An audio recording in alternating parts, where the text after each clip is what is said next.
ఏ పథకం ఇస్తుండు చెప్పమ్మను. కళ్యాణ లక్ష్మిలో తులం బంగారం ఇస్తా అన్నాడు. 3 లక్షల మంది పిల్లల పెళ్ళిళ్ళైన ఆడపిల్లలై 3 లక్షల తులాలు ఇవ్వాలి. ఎక్కడ పోయి మళ్ళీ 2500 ఇస్తా అన్నాడు మహిళలకు 18 సంవత్సరాలు దాటిన వాళ్ళకు. అవి ఇస్తుండా?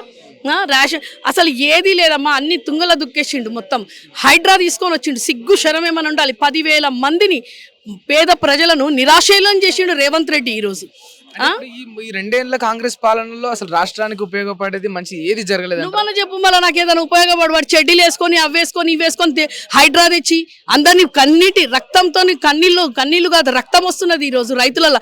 ఈరోజు ఊర్లలో ఎంత పర్సంటేజ్ వచ్చింది, మనకెంత వచ్చింది, వాళ్ళకి అధికారంలో ఉన్న వాళ్ళు కూడా ఓడిపోయినరు. వాళ్ళ కొడంగల్లోనే ఓడిపోయినరు. సిగ్గు శరమేమని ఉండాలి రేవంత్ రెడ్డి. నీ ఏరియాలలోనే మేము వచ్చినాం బీఆర్ఎస్ కాబట్టి ఈరోజు ప్రజలకు ఈరోజు కేసీఆర్ రావాలి. కేసీఆర్ వస్తేనే మా బతుకు ఆగమయ్యేది అది చేస్తారని చెప్పేసి ప్రజలు అనుకుంటున్నారు.